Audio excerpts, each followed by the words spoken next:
47 में तो सावरकर के जो लोग थे गॉडसे के, उन्होंने कहा कि ये देश कैसे चलेगा, ये देश चलेगा ओम नमः शिवाय से, ये देश चलेगा ओम भूर्भुवस्सुवः तत्सवितुर्वरेण्यम से। तो मौलाना अबुल कलाम आजाद थे, उन्होंने कहा कि नहीं, ये देश चलेगा बिस्मिल्लाहिर्रहमानिर्रहीम से, ये देश चलेगा अल्हम्दुलिल्लाहि रब्बिल आलमीन से। सिख भाई वही थे, तो सिख भाई ने भी कहा कि नहीं, ये देश चलेगा एक ओंकारा सतनाम करता बिरुत नरवू नरवीर काल मूरत अजवनी से भुंगुर प्रसादी। अब क्रिश्चियन जो बैठा हुआ था उसने भी कहा नहीं, ये देश चलेगा there is non god but one god and Mohammed is last messenger of one god. झगड़ा हो गया। अब देश कैसे चले?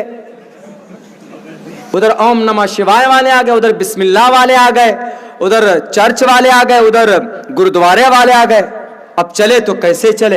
अब एक ऐसे कानून की जरूरत थी जो सबकी बात को रखते हो। तो 7 लोगों की एक टीम बनी, 7 लोगों की एक टीम बनी 1947 को, जब ये देश आजाद हो गया था। तो टीम बनने के बाद तकरीबन 3 साल में उस टीम ने एक कानून की किताब लिखी। 3 साल 47 में देश आजाद हुआ, 47 के बाद ऐसे ही ये देश चलता रहा। उसके बाद जब कानून तैयार हो गया, उस कानून को लिखने वाले 7 लोग थे। 7 लोगों में 5 लोग भी आता, 7 लोग भी आता। उस कानून की किताब को लिखने में जो बड़े थे, सबसे बड़े, जो ज्यादा विद्वान थे, वो कौन थे? डॉक्टर भीमराव अंबेडकर साहब। जो कौन थे? एक चमार थे, दलित, जिनको ब्राह्मण लोग क्या कहते हैं कि शूद्रो ब्रह्मणतामिति ब्रह्मण चेति, ये शूद्र हैं, इनके हाथ को मत पकड़ो, हाथ को पकड़ोगे तो आपके हाथ नापाक हो जाएंगे, यही कहते हैं। जब आप शूद्र के हाथ पकड़ने से हाथ नापाक हो जाता है, तो संविधान को लिखा कौन? डॉक्टर भीमराव अंबेडकर लिखा। तो इसका मतलब संविधान नापाक है। उस संविधान को तो आप भी मानते हो। ये अलग कॉन्सेप्ट है, एक अलग बात है। वेदों के अंदर कहीं पर भी किसी इंसान को नापाक नहीं कहा गया, कहीं पर भी नहीं कहा गया। वेदों के अंदर, शास्त्रों के अंदर किसी इंसान को नापाक नहीं कहा गया। हाँ, बड़ा छोटा कहा गया है कि ये बड़ा, ये छोटा, मतलब ये बड़ा कबीला वाला, ये छोटा कबीला वाला कहा गया। आपके यहां भी कोई अंसारी है, कोई कुरैशी है, कोई चौधरी है, कोई शेख है, कोई सिद्दीकी है, ये हो सकता है। बट ऐसा नहीं जो शेख होगा तो वो पाक होगा और जो जुलाहा होगा तो नापाक होगा। No, not allowed to say anything in like that. बिल्कुल नहीं, वेदों के अंदर इजाजत भी नहीं है। शूद्रो ब्रह्मणतामिति ब्रह्मणश्चेति शूद्रताम चित्रियाति वितृत्वम विगाद्विच्यम ततेच च सैके मात्रपति परजानाम कथम पुनर्जाति कृता पर भेदा।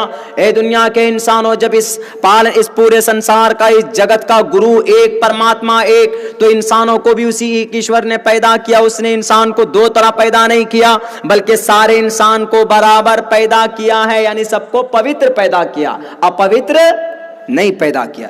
जवाब दो ब्राह्मण वालों, नहीं जवाब दे सकते इस मंत्र को। क्यों? क्योंकि इस मंत्र का एक्सप्लेन सही यही है कि हर इंसान इस धरती पर पाक है, पवित्र है, नापाक बिल्कुल नहीं। उसके बाद देखिए, चलिए खैर, जब वो संविधान लिखा गया तो संविधान कितना खूबसूरत लिखा गया। उस संविधान के लिए अंदर लिखा सबसे पहले लाइन में, we the people of India, हम भारत के नागरिक हैं।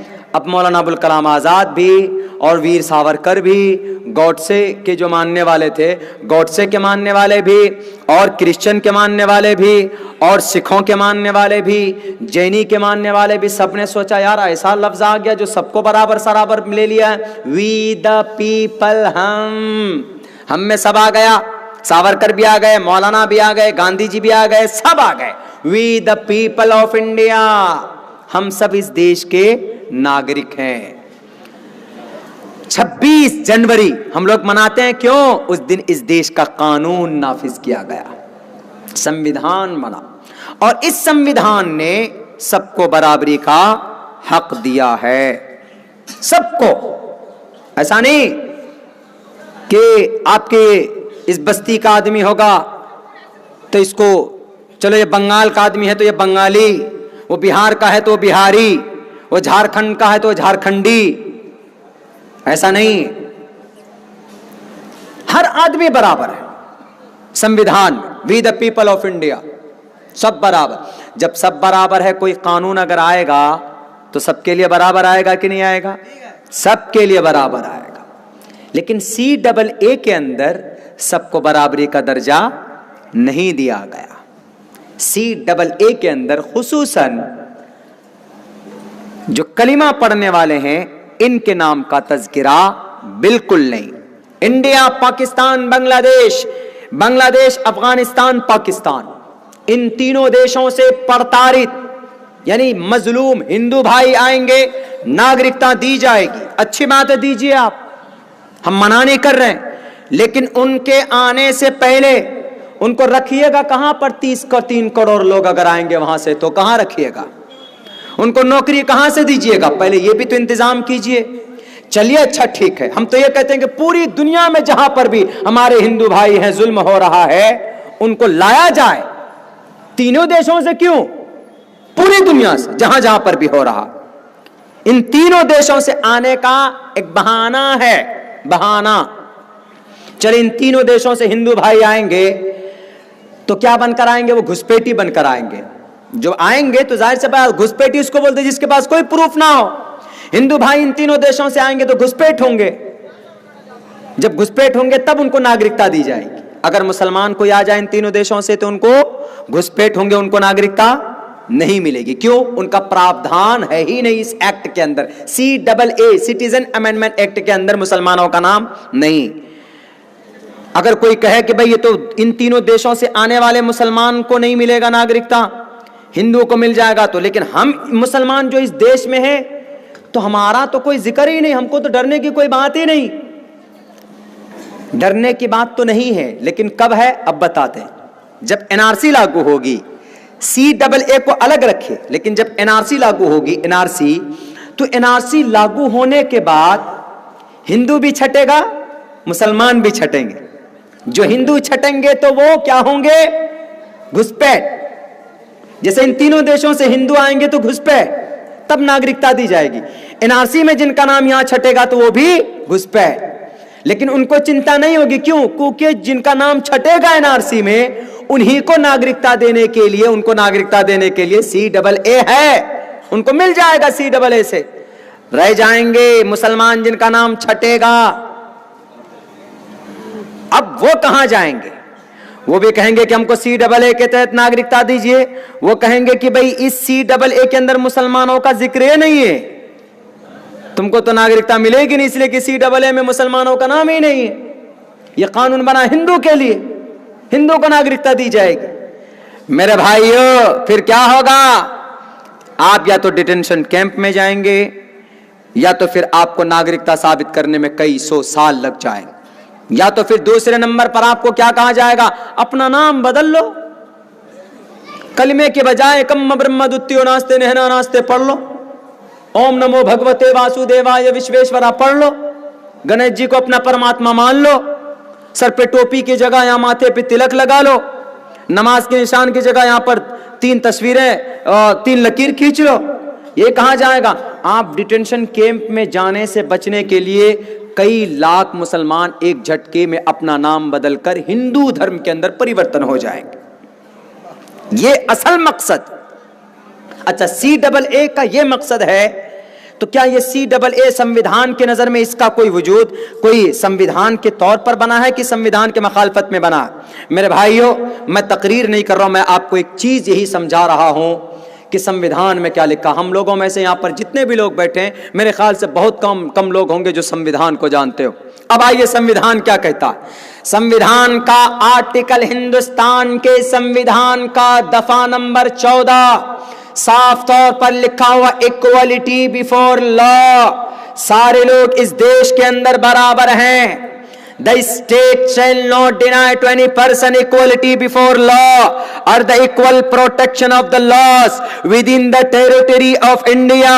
हिंदुस्तान के किसी भी इलाके का कोई हिंदुस्तानी हो, वो बराबर है हिंदुस्तान की नजर में। अगर कोई पीएम है, अगर कोई सीएम है, अगर बंगाल का चाहे वो टीएमसी का पीसीएम हो, चाहे वो किसी और पार्टी का सीएम हो, या बंगाल का कोई एमपी हो या एमएलए हो, अगर हिंदुस्तान का कोई प्रधानमंत्री है, गुजरात का, गांधीनगर का, अहमदाबाद का, और आपके इस बस्ती का कोई रक्षा चलाने वाला 500 रुपए मजदूरी कमाने वाला है, क्या वो पीएम का मकाम और इस मजदूरी करने वाले मजदूर का मकाम एक ही है? दुनिया की नजर में तो आप ये कहोगे कि कैसे हो सकता है, वो तो 3 लाख रुपए का पेन इस्तेमाल करते हैं, 10 लाख रुपए का वो सूट इस्तेमाल करते हैं, और ये 500 रुपए सिर्फ महीने में दिन के अंदर कमाता है, कैसे मकाम बराबर हो जाएगा?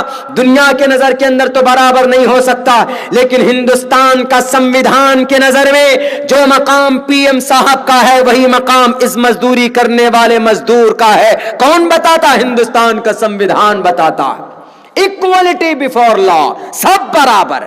जब सब बराबर हैं तो अब क्या होगा? कोई कानून अगर पास होगा सिटीजनशिप पर तो बराबर होगा। आर्टिकल 15 नंबर दफा ये संविधान पढ़ रहा हूं, मेरी बातों को कोई रोक नहीं सकता, मेरी जुबान को कोई बंद भी नहीं कर सकता। क्यों? क्योंकि मैं अपनी किताब कुरान नहीं पढ़ रहा हूं, मैं वेद भी नहीं पढ़ रहा हूं, मैं हिंदुस्तान के संविधान को पढ़ रहा हूं। कोई माए कलाल हमको नहीं रोक सकता संविधान पढ़ने से। हिंदुस्तान के आर्टिकल, हिंदुस्तान के दस्तूर का, आईन का, कानून का दफा नंबर 15 क्या कहता है?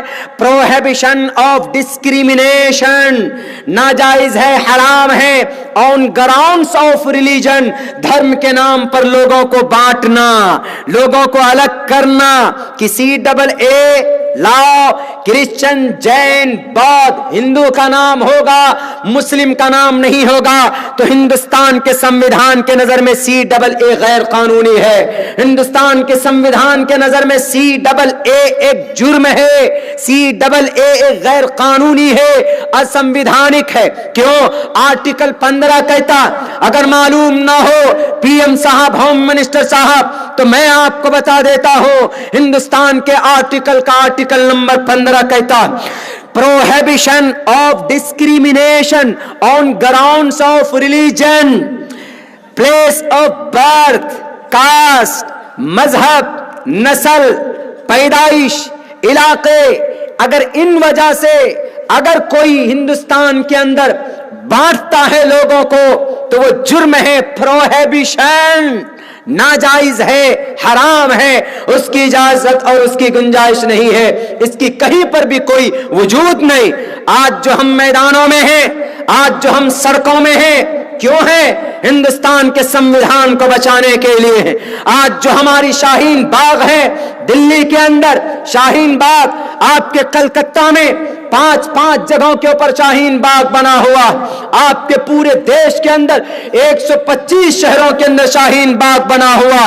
उसका मतलब सिर्फ यही है, वो अपनी मस्जिद को बचाने के लिए नहीं आए हैं। समाज की माएं, समाज की बूढ़ी औरतें, हमारी समाज की दादियां, हमारी समाज की नानियां, हमारी समाज की 2-2 महीने की बच्ची, मासूम बच्चियां शहीद हो रही है।